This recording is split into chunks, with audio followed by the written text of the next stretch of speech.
बोल माताजी. प्रवासात आहे, प्रवासात. बरोबर, ठीक आहे. श्रीजी पूजा. हरे कृष्ण. हा श्रीजी पूजा हरी बोला. केलं मी रेकॉर्डिंग चालू. हा हो हो. ओम अज्ञानतिमिरन्धस्य ज्ञानाञ्जनशलाकया चक्षुरुन्मिलितं येन तस्मै श्री गुरुवे नमः. नमः ओम विष्णुपदाय कृष्णपृष्ठाय भूतले श्रीमते राधानाथ स्वामिने इति नामिने श्रीमते भक्तिवेदांत स्वामिने इति नामिने नमस्ते सरस्वती देवे गौरवाणी प्रचारिणे निर्विशेष शून्यवादी पाश्चात्य देशतारिणे जय श्री कृष्ण चैतन्य प्रभु नित्यानंद श्री अद्वैत गदाधर श्रीवासादि गौर भक्त वृंद हरे कृष्णा कृष्णा कृष्णा हरे हरे हरे राम राम राम हरे हरे हरे कृष्णा कृष्णा कृष्णा हरे हरे हरे राम राम राम हरे हरे हरे कृष्णा कृष्णा कृष्णा हरे हरे हरे राम राम राम हरे हरे. हरे कृष्ण. आजच्या सत्रामध्ये सर्व वैष्णवींचे स्वागत आणि सर्वांना कोटी कोटी दंडवत प्रणाम. तर आजचा श्लोक आहे 11व्या अध्यायामधील 44वा श्लोक आहे. तो असा आहे, तस्मात् प्रणम्य प्रणिधाय काय प्रसादये त्वामहमीश मीढ्यम् पितेव पुत्रस्य सखेव सख्यो प्रिय प्रियाहर्हसि देव सोडून. त्याचा अर्थ असा आहे, प्रत्येक जीवाचे आराध्य परमेश्वर तुम्ही आहात. मी साष्टांग प्रणिपात करून तुमच्याकडे कृपा याचना करीत आहे. ज्याप्रमाणे पिता आपल्या पुत्राचा उर्मटपणा सहन करतो, किंवा एक मित्र दुसऱ्या मित्राचा उर्मटपणा सहन करतो, किंवा पत्नी आपल्या पतीचा उद्दामपणा सहन करते, त्याप्रमाणे कृपया मी केलेल्या अपराधाची मला क्षमा करा. तात्पर्य असं आहे, कृष्ण भक्त आणि श्रीकृष्ण यांचे संबंध विविध प्रकारे असतात.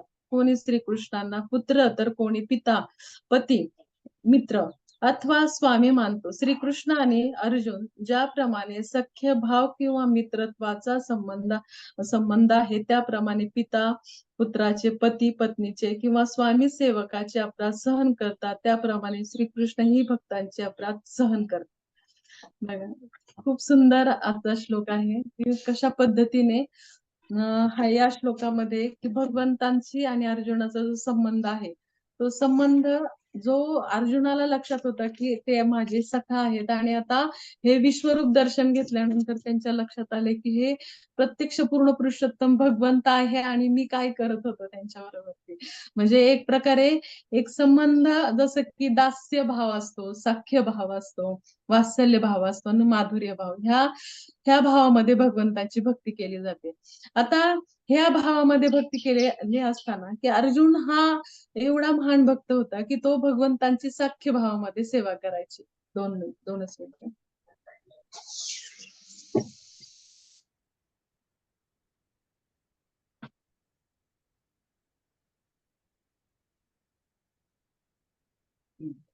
सख्य भावामध्ये सेवा करायची. तर याच्यामध्ये ह्या सख्य भावामध्ये सेवा करताना त्यांनाही असं लक्षात आलं की विश्वरूप पाहिल्यानंतर त्याला असं वाटलं, अर्जुनला वाटलं, अरे मी काय करत होतो, क्षमा याचना करायला लागला. मी तर भगवंतांचे एका ताटामध्ये एका शेजारी आम्ही जेवण करायचो, एका बेडवरती झोपायचो, मी त्यांची चेष्टा मस्करी करायचो लोकांमध्ये, किंवा एकांतात त्यांचा अपमानही करायचो. म्हणजे अशा पद्धतीने मी त्यांच्याशी एकदम मित्रत्वाने असं वागत होतो. आणि आता कशी परिस्थिती आली आहे की विश्वरूप पाहिल्यानंतर मात्र त्यांना असं वाटत आहे की मी खूप मोठी आता ही चूक केलेली आहे, खूप मोठी चूक झाली, तर असं वाटायला लागतं. आणि त्या अपराधाबद्दल ते असे दंडवत प्रणाम करून क्षमा याचना मागते. दंडवत प्रणाम म्हणजे अगदी जसं प्रणामाचे प्रकार आहे, जसं की प्रभूजी लोक हे साष्टांग प्रणाम घालतात, जो अर्जुनाने घातला, आणि पंचांग प्रणाम ही माताजी घालतात.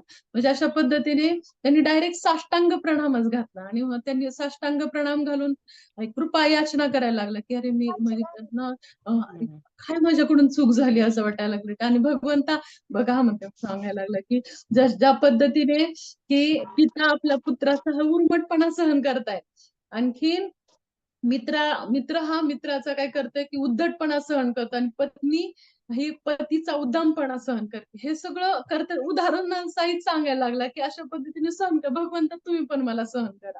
आणि इथे सांगतायत की प्रत्यक्ष भगवंत आहेत ना, प्रत्येक अपराधांना म्हणजे केलेल्या अपराधाची क्षमा करा, असं तो म्हणतो की मी केला हा अपराध पण क्षमा करा. प्रभुपाद पण खूप छान तात्पर्यामध्ये शेवट सांगतात की की स्वामी सेवकाचे अपराध सहन करतात, त्याप्रमाणे श्रीकृष्ण भक्तांचे अपराध सहन करतात. म्हणजे प्रत्यक्ष सहन करतायत भगवंत. म्हणजे आपण किती हजारो लाख आपल्याला हे लक्षात येत नाही की आपण इतके भगवंतांचे अपराध करते. अगदी बघा ना, हे तुम्हाला उदाहरण माहितीये तुम्हाला की भृगु मुनींनी ज्यावेळेस परीक्षा घ्यायची ठरवली सगळ्या ऋषी मुनींनी मिळून की कोण सर्वोत्तम भगवंत सर्वोच्च भगवंत आहेत म्हणून, तर ज्या पद्धतीने ब्रह्माजींकडे गेले आणि बोलून त्यांना न बोलता त्यांचा अपमान केला, काही न बोलता त्यांना प्रणामही केला नाही.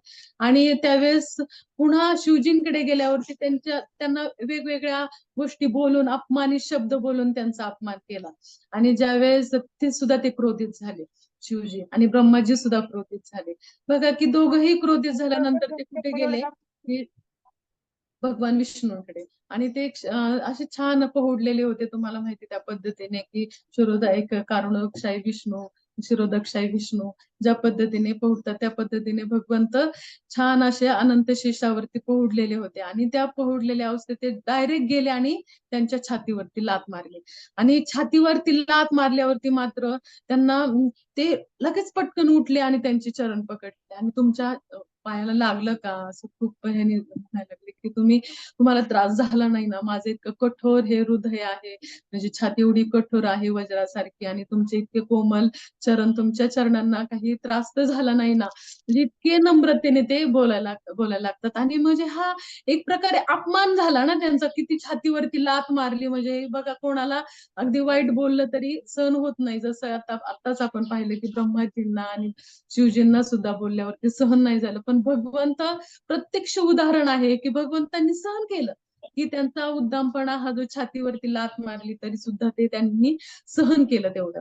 म्हणजे अशा पद्धतीने भगवंत आहे ना सगळ्या गोष्टी माफ करतात आणि माफ करत जातात. आणि त्यांच्या ज्या भक्तांनाही त्या शिक्षा देत असतात. त्या कशा शिक्षा देतात, अगदी हलक्या फुलक्या शिक्षा असतात त्यांच्या. म्हणजे त्या ह्या शिक्षा असतात ना, प्रतिकूल अवस्थेमध्ये अनुकूल अवस्थेमध्ये जे असतात ना, तर त्या ह्या सुद्धा आहे ना प्रतिकूल सुद्धा, जसं की असुरांवरती ते काय करतात की प्रतिकूल भावाने त्यांच्यावरती कृपा करतात. हा प्रतिकूल भावाने सुद्धा त्यांच्यावरती प्रेम हे करतात, कृपा करतात. आणि त्यांच्यावरती छोटीशी शिक्षा, म्हणजे बघा की भगवंतांनी त्यांचं शरीर, आत्मा तर हा अमर आहे, आणि शरीराचं ज्यावेळेस त्यांचं हनन होतं भगवंतांकडून तरी सुद्धा त्यांना त्या लोकाची प्राप्ती होते. म्हणजे बघा कितकं पुण्यकारक आहे की भगवंतांचं नुसतं दर्शनाने ज्यावेळेस तो देह त्याग करतात त्यावेळेस त्यांना तिथे सुद्धा त्यांना त्यांची मुक्ती प्राप्त होत असते, असुरांना सुद्धा. म्हणजे हे सुद्धा एक महत्वाचं आहे. आणि अनुकूल भावामध्ये सुद्धा, आणि प्रतिकूल बघा की प्रतिकूल काही वेळी ना भक्तांवरती सुद्धा प्रतिकूल भावामध्ये ते काय करत असतात की प्रतिकूल भावामध्ये सुद्धा ते तिथे सुद्धा कृपा करतात प्रतिकूल भावात. आणि म्हणजे कसं की जसं की भक्तांचा संग न प्राप्त होणं किंवा आणखी अनेक संकट येणं, आणि तरी सुद्धा त्या भावामध्ये सुद्धा तो भक्त ना आणखीन जोमाने भक्ती करतो, तो विरह भावामध्ये भक्ती करतो, आणखीन भगवंतांच्या जास्त जवळीक साधतो आणि जास्त जवळ भगवंतांच्या येतो. म्हणजे अशा पद्धतीने वेगवेगळ्या भावामध्ये तो भक्ती करत राहत असतो. तर कोणाला हा अरे बोल, एकच मिनिट श्रीजी पूजा, जस्ट हो हो एक मिनिट, मी हे चेंज करते जरा. हा, आता अनम्यूट कर. हा वेगवेगळ्या भावामध्ये तो भक्ती करत असतो. म्हणजे अशा पद्धतीने की भगवंत आहेत ना, जे पाहिलं ना की जे काही करतात ना ते आता कोणत्याही गोष्टीची, जसं की काहींची ते संपत्ती वापरतात, काहींची संपत्ती.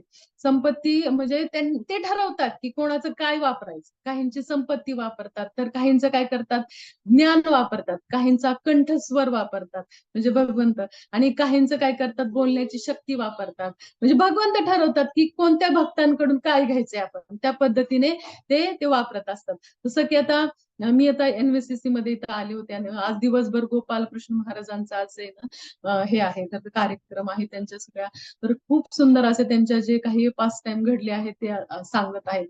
तर त्याच्यामध्ये सुद्धा की तिथे सुद्धा त्यांनी इतकं छान एक उदाहरण झालं की त्याच्यामध्ये एक खूप श्रीमंत असा व्यक्ती त्यांना भेटायला आला. आणि श्रीमंत व्यक्ती भेटायला आल्यानंतर ते त्यांच्याशी एकदम असं कॅनेडियन ह्याच्यामध्ये लँग्वेज मध्ये फ्लुएन्सी अगदी बोलायला सुरुवात त्यांनी केली. आणि ते इतके म्हणजे प्रभावी झाले की काय म्हणजे ज्ञानी आहेत असं ते प्रभावी झाले. आणि ते म्हटले की गोपाल, ते महाराज म्हटले की तुम्ही कधी मायापूरला गेलाय का म्हटले. की मायापूरला माहिती का तुम्हाला की प्रत्यक्ष भगवान श्रीकृष्ण यांनी अवतार घेतलाय आणि ते 500च वर्षापूर्वी, आणि ती इतकी मोठी, इतकी इतकी महान भूमी, आणि तिथे खूप सगळ्यात जगात सगळ्यात मोठं असं मंदिर होतंय असं त्यांनी त्या श्रीमंत व्यक्तीला सांगितलं. आणि त्यावेळी ते म्हटलं की ते म्हटले महाराजांच्या चरणावरती प्रणाम केला त्यांनी, आणि ते म्हटले की मला काही सेवा आहे का त्याच्याबद्दल. तर ते म्हटले की मग हनुमानजी सांगा, म्हणजे त्यांचे जे पी आहे त्यांना सांगितलं, म्हटले की तुम्ही सांगा. म्हणले त्यांना काय सेवा आहे का त्याच्याबद्दल. तर मग त्यांनी असं बघितलं आणि म्हटले आहे एक सेवा बरं का म्हटले. तर काय सेवा, ते बांधकामासाठी ना एक मशिनरीची आवश्यकता आहे तिथे. तर त्या मशिनरीची आवश्यकता आहे, तर ती मशीन तर कितीपर्यंत जाईल बरं ती मशीन. तर मग त्यांनी सांगितलं की साधारण एक 7 कोटी पर्यंत जाईल म्हटले. की लगेच 7 कोटी का, हो हो चालेल, माझ्याकडूनच ती मशीन लागणार म्हटले. 7 कोटीची ना ठीक, काही हरकत नाही, माझ्याकडून ती मशीन लागणार. मग ते म्हटले की मग अजून काही सेवा आहे का, तो व्यक्ती म्हटला. तर मग म्हटलं की हनुमानजी बघा हो, काय सेवा आहे का. तर मग लगेच त्यांनी पाहिलं आणि म्हटले की आपल्याला एक सोलार प्रोजेक्ट इथे लावायचा आहे, तर त्याला आपण लागेल म्हटले. मग त्याला किती खर्च येईल, तर 5 कोटी पर्यंत खर्च येईल त्याचा. नाही, माझ्याकडूनच लागणार म्हटले. 5 कोटी असू द्या म्हटले, माझ्याकडूनच लागेल. म्हणजे बघा की फक्त त्यांची ओळख किती वेळाची, 5 मिनिटाची. आणि 5 मिनिटामध्ये 12 कोटीचं त्यांनी डोनेशन प्राप्त केलं. 5 मिनिटामध्ये फक्त. म्हणजे आपण काय म्हणू की मी आयुष्यभर कष्ट करेल, निदान किती 1 कोटभर रुपये मी डोनेट करेल आयुष्यभर कष्ट करून.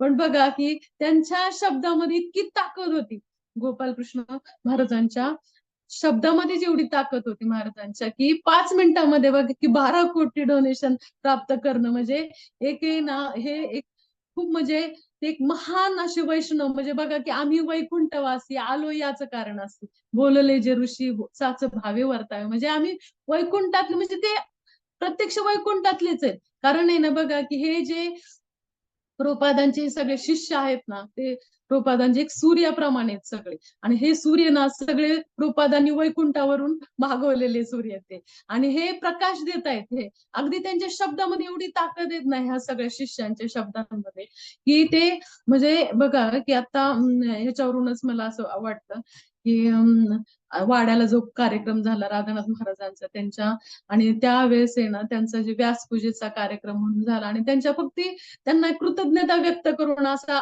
कार्यक्रम, त्यांना व्यासपूजा जास्त सहसा आवडत नाही महाराजांना, आणि कृतज्ञता व्यक्त म्हणून एक कार्यक्रम ठेवला. आणि त्यांच्या एका शब्दावर त्यांना फक्त शब्दावरती की असा एक तिथे पाहिलं ना, तर जनसमुदायाचा असा नुसती लाट उठली होती. इतके लोक होते की ना, जसं महाप्रभूंच्या काळामध्ये महाप्रभू आल्यानंतर ज्या पद्धतीने ते नुसते दिसले तरी पाठीमागे असे लोटची लोट यायचे ना, तसे राधानाथ महाराज नुसते त्यांना दर्शन घेण्यासाठी असे लोटची लोट लोकांचे तिथे हे झाले होते. अगदी सागरासारखंच दिसत होतं. म्हणजे असे हे जे आहेत ना, ते प्रभुपादांचे जे शिष्य आहेत ना, एक सूर्यासारखे आहेत, आणि त्या सूर्याच्या प्रकाशामध्ये सगळे काही न्हाऊन निघतायत. आणि आपण आहे ना खरं त्यांच्या दर्शनाने आपण इतकी नशीबवान, आत्ताची आपली पिढी आहे ना, की आपण आहोत. म्हणजे इतके नशीबवान आपण प्रभुपादांचे शिष्य पाहू शकतोय आपण, की आपण आपलं हे असं पुढच्या काळात आम्ही प्राऊडली सांगू की आम्ही प्रभुपादांचे शिष्य बघितले. आणि ते आमचे गुरु महाराज होते म्हणून हे प्राईडली आपण सांगितलं पाहिजे. म्हणजे बघा की असं अशा पद्धतीने की भगवंत त्यांचे ना काही ठरवतात की कोणाची संपत्ती वापरायची. जसं की आता पूर्वी एक महान खूप मोठे व्यापारी होते मोफतलाल म्हणून, आणि त्यांचे राधानाथ महाराजांच्या ते संपर्कात आले आणि ते म्हणजे ते त्यावेळेस इतके श्रीमंत की त्यावेळेस श्रीमंत यादींमध्ये त्यांचं नाव होतं आणि ते इतके सरेंडर भगवंतांचे भक्त झाले की कृष्णचंद्र प्रभू विषयी मी बोलते. म्हणजे ते इतके महान भक्त झाले पुढे आणि पूर्ण शरणागत भक्त झाले आणि त्यांच्या संपत्तीचा वापर भगवंतांनी सेवेसाठी केला. म्हणजे अशा पद्धतीने भगवंत ठरवतात की काय कोणाचं काय वापरायचंय आणि कशा पद्धतीने भगवंत भक्तांना अनुकूल परिस्थिती देतात आणि तिथे त्यांना श्रीमंती देतात आणि त्यांना श्रीमंती देऊन त्यांना त्यांच्याकडे भरपूर पैसे देतात आणि ते भगवंतांच्या सेवेसाठी वापरले जातात. त्यांच्यासाठी सुंदर असा कंठ भक्तांना देतात आणि तो सुद्धा भक्तीसाठी वापरला जातो. त्यांच्यासाठी एक वाक्चातुर्य देतात आणि ते भक्तीसाठी वापरले जातं. त्यांच्यासाठी ज्ञान प्रबळ देतात आणि हे भक्तीसाठी वापरले जातात. हे भगवंत ठरवतात आणि ते त्यांचा वापर करून घेतात. हे भगवंतांच्या इच्छेने होत असतं. आता नरसिंह भगवंतच बघा ना की नरसिंह भगवंत ज्यावेळेस त्यांनी हिरण्यकशिपूला मारलं आणि त्यावेळेस त्यांनी असं उग्र रूप धारण केलं होतं आणि हे उग्र रूप पाहून आहे ना सगळे देवी देवता थरथर थरथर कापत आजूबाजूला होते. कोणी त्यांच्या समोर जायला सुद्धा धाडस करत नव्हतं. मग सगळेजण लक्ष्मी मातेला म्हणतात, अहो लक्ष्मी माता जावा त्यांना शांत करा, तुमचे पती आहेत. ते म्हणतात हे माझे पती. म्हणतात नाही बाबा आपण पुढे जाऊ शकत नाही, हे असं रूप त्यांचं मी कधी पाहिलंच नाही. म्हणजे लक्ष्मी माता सुद्धा पुढे जात नाही. ज्यावेळेस प्रल्हाद महाराज त्यांना पुढे विनंती करायला जातात त्यावेळेस मात्र ते लगेचच शांत रूप धारण करतात आणि शांत रूप धारण केल्यानंतर त्यांचं ऐकतात. म्हणजे बघा की म्हणजे भगवंत आहे ना हे हातातली कटपुतली होऊन जातात त्यांच्या. म्हणजे त्यांना भक्तांना श्रेय द्यायचं असतं कोणत्याही गोष्टीचं. ते कोणालाही झाले नाही. त्यांचे भक्त प्रल्हाद महाराज पुढे गेले की ते शांत झाले. म्हणजे त्यांना त्यांच्या भक्तांना श्रेय द्यायचं असतं. आणि जसं की हे पण आपण पाहतो की त्यांना त्यांच्या हातातलं खेळणं व्हायला आवडतं. भक्तांच्या हातातलं खेळणं व्हायला आवडतं. आणि प्रत्यक्ष बघा की हनुमानजी भगवंतांचे भक्त आहेत बघा, भक्त. आणि हे भक्त काय करतायत की उडी मारून लंकेमध्ये जातात आणि लंकेमध्ये उडी मारून जातात आणि रामजी कसे जातात की पूल बनवावा लागतो आणि मग ते चालत चालत जातात. कारण ते मनुष्य ह्याच्या एक भूमिका बजावत होते की मनुष्य जसा की करतो त्याच पद्धतीने ते भगवंत असून सुद्धा की मनुष्याची एक भूमिका बजावत होते ते. म्हणजे अशा पद्धतीने की हनुमानजींना त्यांनी श्रेय दिलं सगळ्या पद्धतीने की त्यांनी उडी मारून सुद्धा गेले आणि ते सीता महाराणीचा त्यांनी शोध पण लावला. आणि इथे मात्र अशा पद्धतीने कसे की प्रभू रामचंद्र मात्र त्यांनी उडी मारली का नाही, ते जाऊ शकते. ते भगवान चुटकीस एका क्षणामध्ये ते जाऊ शकतात. परंतु ते गेले नाही का तर त्यांना इथे सुद्धा त्यांना हनुमानजींना श्रेय द्यायचं होतं आणि हनुमानजी जम्प करून गेले सुद्धा आणि सीता महाराणीचा शोधही लावला. म्हणजे अशा पद्धतीने भगवंत आहेत जे काय करतात की फक्त काय करायचंय की हातातली कठपुतली कधी होतात की ज्यावेळेस तो पूर्ण शरणागत होतो. पूर्ण शरणागत भाव त्याचा असतो ज्यावेळेस भक्ताचा आणि त्याला दुसरे काही नाही की भगवंत आहेत ना की त्यांच्याशिवाय माझं दुसरं कोणीही नाही, हा भाव ज्यावेळेस त्याच्यामध्ये येतो की मला आता भगवंता तुमच्याशिवाय दुसरं कोणीच नाहीये आणि तुम्ही आहेत ना तर तुम्ही हे सर्व सर्व आहेत की त्यांच्या ज्यावेळेस त्याला असं वाटतं की भगवंता सगळे नातेवाईक असतात त्याच्याकडे, सगळे नातेवाईक सगळ्या कुटुंबामध्ये असतो तरी सुद्धा त्याला असं वाटतं की भगवंता तुमच्याशिवाय माझं कोणी नाही. ज्यावेळेस त्याला हा जो भाव आहे ना की त्यांना असं वाटतं की जो भाव ज्यावेळेस प्रकट होतो की त्यांना कळतं की मी एक शरीर नसून मी एक आत्मा आहे आणि हे जे आहेत ना ह्या जे शरीराचे सगळे हे कोण आहेत, नातेवाईक आहेत. तर शरीराचे नातेवाईक आहेत. मग हे ज्यावेळेस त्याला कळायला लागतं म्हणजे अशी परिस्थिती त्याच्यामध्ये निर्माण होते की मनुष्य काय होतं की जसं मनुष्य प्राणी सतत असं गुरफडत असतो कशात ना कशात गुरफडत राहतो, नात्यामध्ये ह्याच्यामध्ये गुरफडत राहतो. अगदी तुम्ही पाहता की एक झाड असतं आणि झाडाचं ज्यावेळेस एखादं मुळी सहित काढतो ना त्यावेळेस अशा ज्या मुळ्या असतात एकमेकांमध्ये अशा गुरफडलेल्या असतात. त्या पद्धतीने ह्या आसक्तीमध्ये इतका मनुष्य गुंतलेला असतो की त्या आसक्तीमध्ये एवढा गुंतलेला असतो त्या आसक्तीमध्येच तो ह्याच्यामध्ये गुरफडून जातो. आणि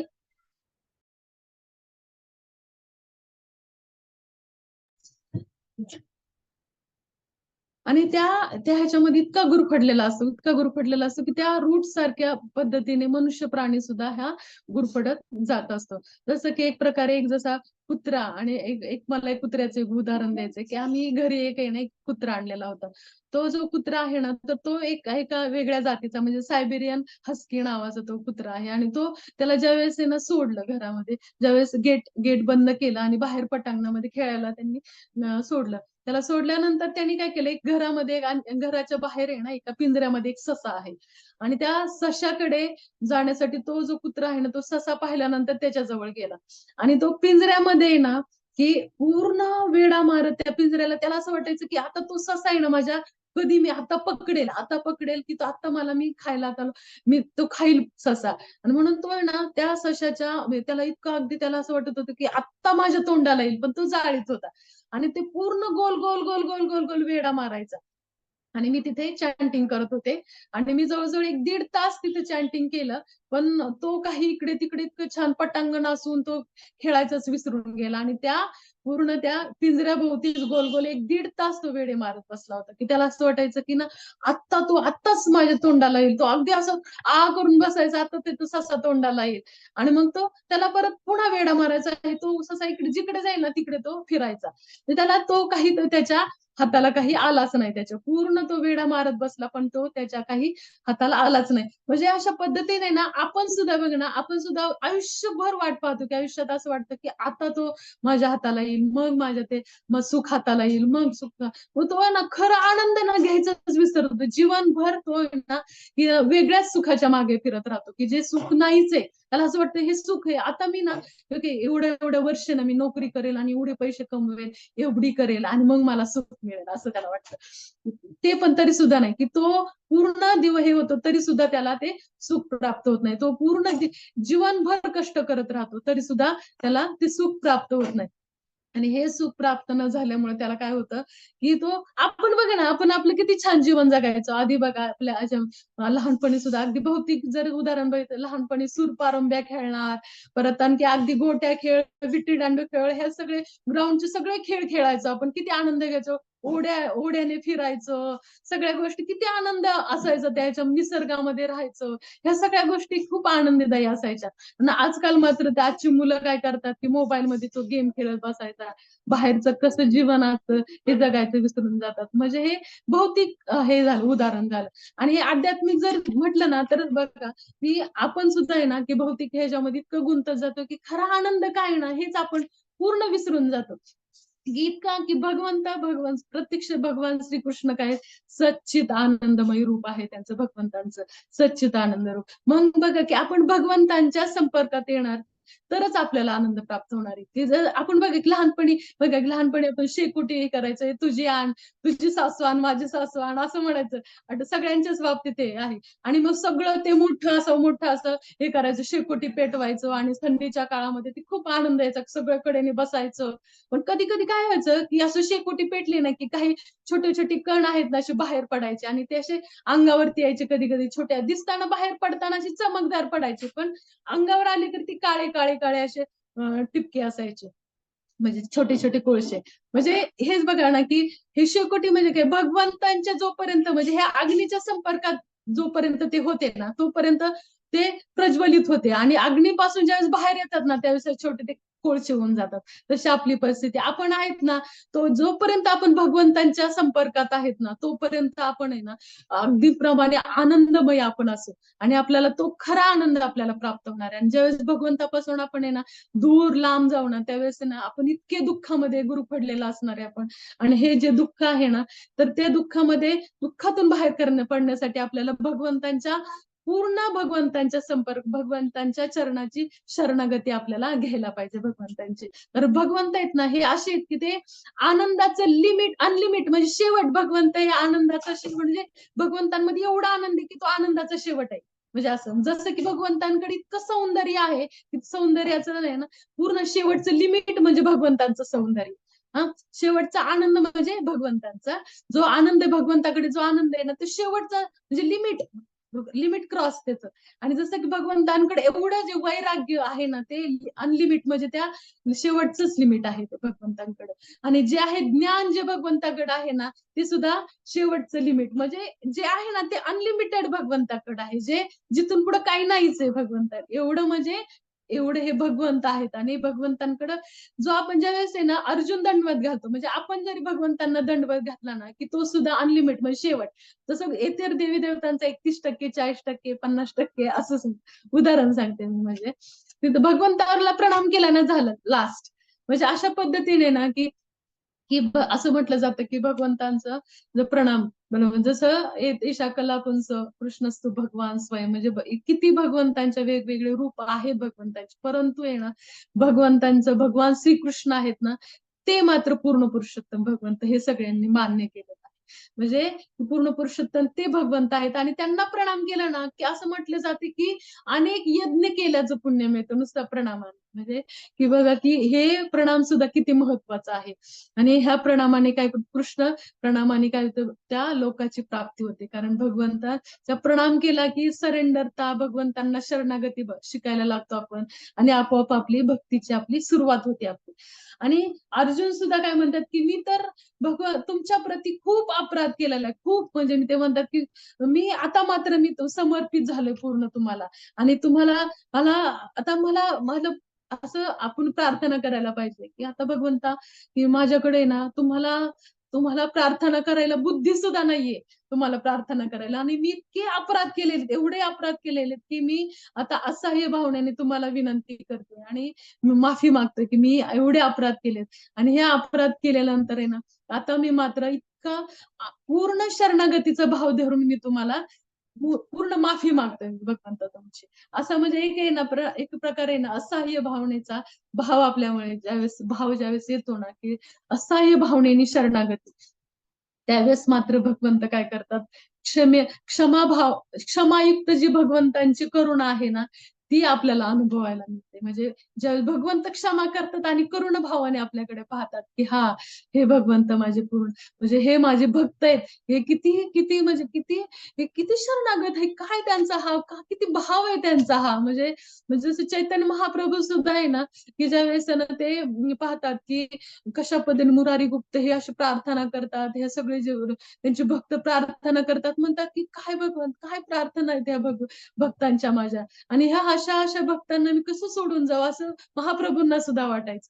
म्हणजे की हे ते अगदी करुण भावाने आपल्याकडे पाहतात आणि ज्या वेळेस आहे ना भगवंतांना प्रसन्न करण्याचा ज्यावेळेस आपण प्रयत्न करतो त्यावेळेस भगवंतांना आपण प्रार्थना अर्पण करायच्या असतात भगवंतांना की हे भगवंता म्हणजे तुम्ही ईश्वर आहात भगवंता तुम्ही आणि माझ्याकडे सामर्थ्य नाही तुमची स्तुती करण्याची. बघा तुमची स्तुती कोण कोण करतं विद्याधर तुमची स्तुती करतात अनेक कवी तुमची स्तुती करतात अनेक ज्ञानी लोक तुमची स्तुती करतात आणि असे सगळे लोक तुमची महापुरुष तुमची स्तुती करतात आणि मी मात्र दगड आहे भगवंता दगड तुमच्या पुढे मी दगड आहे आणि हा दगड तुमची काय स्तुती करणार आहे आणि हा दगड आणि हा भाव तुमच्यामध्ये ठेवा की माझ्याकडे कसलाच बोलायची सुद्धा शक्ती नाहीये की तुमच्या पुढे मी उभा राहण्याची सुद्धा मी माझी लायकी नाहीये पण भगवंता तुम्ही माझा स्वीकार करताय मी इतके अपराध करून सुद्धा तुम्ही माझा स्वीकार करताय भगवंता.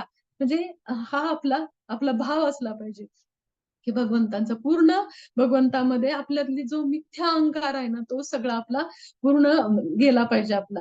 म्हणजे आपण काय करतोय की आपल्याला आहे ना आपला थोडस आपल्याला असं वाटतं भौतिक जगामध्ये सुख आहे ह्या भावनेने आपण राहतो आणि मी करतोय हा एक भाव असतो आपला. आणि ना कधी कधी आपण असं जीवन जगत राहतो आणि हे जीवन असंच आहे असं वाटायला लागतं. म्हणजे असंच जीवन आहे म्हणजे आपल्याला दुःख मिळतंय किती कष्ट मिळतंय किती प्रतिकूल परिस्थिती आहे सगळं आहे पण आहे ना आपण बधीर झालो ह्याच्यामध्ये बधीर झालं म्हणजे कसं झालंय की एखादे अनेस्थेशिया दिल्यानंतर कसं होतं की त्याला त्याचे काही जाणवत नाही तर त्या पद्धतीने आपली परिस्थिती झाली की आपल्याला जाणवतच नाही आपण दुःखामध्ये आहे. म्हणजे आता एक आता साधं घरातलं उदाहरण सांगते आम्ही आता सगळ्या बहिणी बहिणी सुट्टीला आलोय आम्ही आता सगळे एकत्र आणि आमचा असा विषय चालला होता की साध्या आपल्या चपात्या चालल्या होत्या आमच्या तर माझ्या बहिणीला मी म्हटलं अगं तुझं चपातीचा पोलपट आहे ना तू जरा थोडासा आहे ना खाली वाकलाय ग जरा म्हटलं तू चेंज कर ना त्याला म्हटलं जरा एका साईडला. तर मग ती म्हणली हो का म्हणले मला माहितच नाही म्हटले मला असं वाटलं हा असंच असतो आणि असं चांगलं आहे हा मला काही प्रॉब्लेम नाही वाटला त्याच्यामध्ये.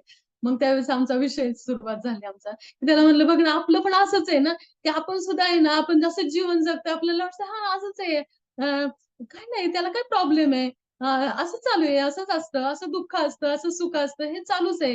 हे आपल्याला हे प्रतिकूल परिस्थितीमध्ये सुद्धा सुख मिळायला लागतं. आणि मग आम्ही पुढे आणखीन आमचा विषय वाढला, की लगेच मग आम्ही म्हटलं, की "अरे," म्हणलं, "बघ ना." त्यानं म्हटलं, की "घेताना आहे ना, तो पोलपट आहे ना, आता सागवानी घे. कारण आहे ना, दुसऱ्या ह्याचं घेतलं ना लाकडाचं, की तो थोडा वाकतोच." तो म्हटलं.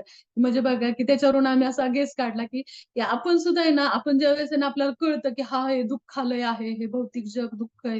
ज्यावेळेस हे प्रतिकूल परिस्थिती, ह्या सगळ्या गोष्टी, त्यावेळेस आहे ना, एक योग्य परंपरेमध्ये गेलं पाहिजे. योग्य परंपरेमध्ये, की काही अशा पण परंपरा आहेत, की म्हणजे सागवानी लागवड पाहिजे. म्हणजे असे आहेत, की दुसरेही लाकड आहेतच ना, म्हणजे दुसऱ्याही परंपरा आहेतच, की त्या हे हे नाहीयेत त्या, जसं की ऑथेंटिक नाहीयेत त्या. ज्या हे आहेत त्याच मार्गाने गेलं पाहिजे. जसं की इस्कॉन हे सुद्धा एक ब्रह्म, मध्व, गौडीय संप्रदाय हा सुद्धा एक 4 संप्रदायांपैकी एक संप्रदाय आहे. त्याच्यामध्ये गेलं पाहिजे.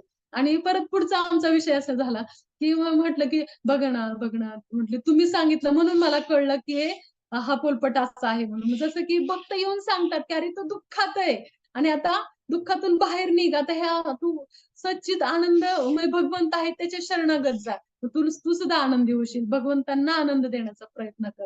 म्हणजे हे अशा पद्धतीने भक्त ज्यावेळेस आपल्या जीवनामध्ये येतात, योग्य परंपरा येते, योग्य आपल्याला गुरु प्राप्त होतात आणि मग त्यावेळेस आपल्याला कळायला लागते, हां, हे असं खरंच आहे ना, हे सगळं करायला पाहिजे, की आपण योग्य परंपरेमध्ये, योग्य गुरु ह्याच्यामध्ये गेलं पाहिजे. ह्या सगळ्या गोष्टी कळायला सुरुवात होते. म्हणजे तसंच आहे, की आता आपल्या श्लोकामध्ये, की जसं की पिता पुत्राचा उर्मटपणा सहन करतोय. मित्र सुद्धा दुसऱ्या मित्राचा उद्धटपणा सहन करतोय आणि पत्नी सुद्धा पतीचा उद्दामपणा सहन करते. तसं भगवंता, मी सुद्धा खूप अपराधी आहे आणि मला क्षमा करा अर्जुन, याचना करतोय, क्षमा करा, की माझं म्हणजे हे बघा, की क्षमा मागणं सुद्धा म्हणजे आधी आपण भक्तीमध्ये आहो ना, की आपल्याला सुद्धा हे कळणं महत्वाचं आहे, की आपण आजारी आहोत म्हणून.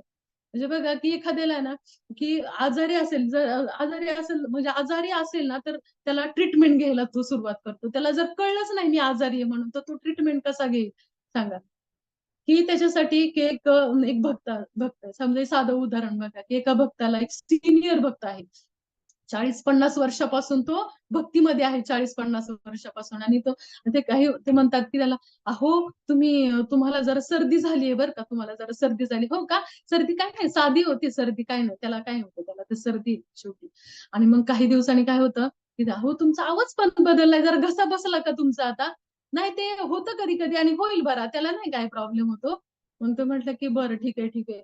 मग नंतर काय होतं, तो घसा नंतर त्याला काय होतं, की त्याला आणखीन इतका घसा दुखायला लागतो, की त्याला इतकी सर्दी, की त्या सर्दीचा ताप येतो आणि ताप आल्यानंतर तो ताप डोक्यामध्ये शिरून शेवटी तो बेशुद्ध अवस्थेमध्ये सुद्धा जाऊ शकतो, इतका तो सर्दी हे हे. तसंच आहे ना, एका भक्तामध्ये सुद्धा किती होतं, की हे भक्त म्हणतो, "अहो, मी 40 वर्षापासून भक्तीत आहे." "काही नाही हो, 40 वर्षापासून भक्तीत आहे मी. 40-50 वर्ष झालं बहुतेक. मी 50 वर्ष झालं मी भक्तीमध्ये. त्याला काही नाही प्रॉब्लेम." "नाही पण अहो, काय होतंय बघा तुम्ही तुमच्याकडे." आणि आवाज म्हणजे काय होतंय, की त्याच्यामध्ये ज्यावेळेस तो म्हणायला लागतो, की मी 40 वर्षापासून भक्तीमध्ये म्हणजे त्याच्यामध्ये अभिमान ज्यावेळेस यायला सुरुवात होते. 40 वर्ष असू दे ना, पण अभिमान यायला लागतोय. आणि ज्यावेळेस अभिमानाची सर्दी त्याला लागायला लागते, अभिमानाची सर्दी त्याला लागते. नंतर तरी त्याच्याकडे त्यांनी दुर्लक्ष केलं.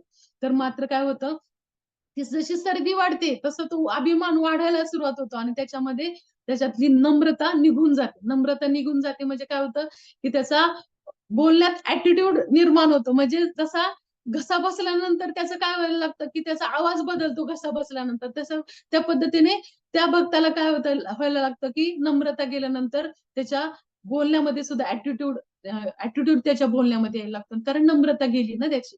आणि नंतर काय व्हायला लागतं, की काही वर्षानंतर त्याला त्याच्यामधून त्याच्या अपराध व्हायला सुरुवात होतात. म्हणजे काय अपराध म्हणजे अपराध झाले म्हणजे काय, की भक्तिलता ही जी आहे ना बागेमध्ये जसा हत्ती घुसतो आणि हत्ती घुसल्यानंतर काय करतो सगळं ह्या बागेची नासधूस करायला सुरुवात करतो आणि सगळे भक्तिलतेचं सगळी नासधूस केल्यानंतर भक्तिलता त्याची काय होते त्याचं बघा, की भक्तीच निघून जायला सुरुवात होती. म्हणजे काय होतं, की तो बेशुद्ध अवस्थेमध्ये पडतो. म्हणजे तिथं सुद्धा त्याची नाही त्याला तरी सुद्धा जाणवत नाही आणि तो बेशुद्धच का मी म्हटलं बरं, की बेशुद्ध का म्हटलं कारण भक्तीमध्ये तो कधी मरत नाही. भक्तीमध्ये माणूस आहे ना बेशुद्ध पडतो, पण कधी मरत नाही. कारण आहे ना भक्तीमध्ये थोडे वर्ष बाहेर जाईल अपराधयुक्त झालं, त्याची सर्दी झाली म्हणजे तो त्याने आधी सुरुवातीला काय केलं, अभिमान आला, नम्रता गेली, नंतर अपराध व्हायला सुरुवात झाली त्याच्याकडून. आणि अपराध व्हायला सुरुवात झाल्यानंतर मात्र सुरुवात झाली की मग त्याची भक्तिलता पूर्ण नष्ट व्हायला लागते. आणि नष्ट झाल्यानंतर मात्र तो बेशुद्ध अवस्थेत होतो. म्हणजे काय की तो थोडा वर्षासाठी तो भक्तीमधून बाहेर जातो, परंतु भगवंत एवढी कृपाळू आहेत की त्या भक्ताला पुन्हा भक्तीमध्ये आणतात.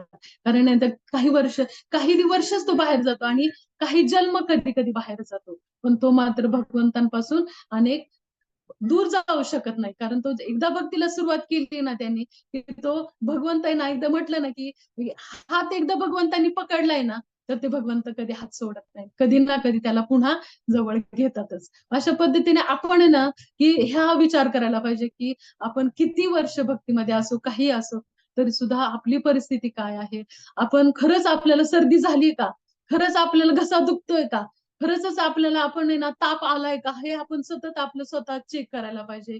इतर वरिष्ठांना आपला अधिकार द्यायला पाहिजे आपण की आपलं सर्दी झाली, ताप झालाय, हे चेक करण्याचा अधिकार द्यायला पाहिजे.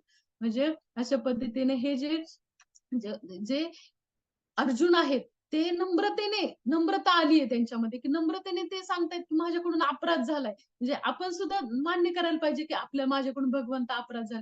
रोज आपले खूप अपराध होत आहेत, तरी सुद्धा भगवंत माफ करतायत. कारण इथं अर्जुन बघा की प्रत्यक्ष हे कृपादच सांगतायत तात्पर्य की अपराध सहन भक्तांचे अपराध सहन करतात असं सांगतात की श्रीकृष्ण सहन करतात. म्हणजे भगवंत बघा की भगवंतांना आपल्याविषयी किती गोष्टी सहन कराव्या लागतात. म्हणजे त्याच्यामुळे आपण सुद्धा आपल्यामध्ये नम्र भाव ठेवायचा आणि प्रामाणिक हरिनाम घ्यायचं. आणि त्याच्यामुळे काय होतं की आपोआपच आपल्या तृणादपी सुनेची न तरोरपी सहिष्णुना अमानिना मानदेन कीर्तनीय सदा हरी, हा जो गुण आहे ना आपल्यात यायला सुरुवात होती आणि भगवंतांना आपण पूर्ण शरणागत जातो आणि अपराधाची क्षमा मागण्याची आपल्यामध्ये सुद्धा एवढी शक्ती निर्माण होते. हरे कृष्णा कृष्ण कृष्ण हरे हरे, हरे राम राम राम हरे हरे. मी आता थांबते इथेच. आणि माझ्याकडून काही चुकीचे शब्द जर गेले असतील तर माझे बुद्धीचे दोष आहेत, आणि जे काही चांगलं आले असेल तर ते नित्यानंद प्रभू गुरु महाराज यांच्या कृपेचा हा जे फळ आहे. तर कुणाला काही प्रश्न असतील ना तर विचारू शकता. हरे कृष्ण. हरी बोल. हरे बोल. थँक्यू माताजी. खूप छान आणि सोपी उदाहरणं देऊन तुम्ही खूप छान पद्धतीने हा श्लोकाचं विवेचन केलं. म्हणजे ससा, पोळपट आणि सर्दी, बेशुद्ध अवस्था या सगळ्या गोष्टी म्हणजे व्यवहारामध्ये कृष्ण भावनामृत कसं आपण पाहिलं पाहिजे व्यवहारातल्या सगळ्या गोष्टी पाहताना, हे खूप छान तुमच्याकडनं शिकायला मिळालं. Thank you so much. मी अनम्यूट करते सगळ्यांना. एक मिनिट सेटिंग चेंज करते.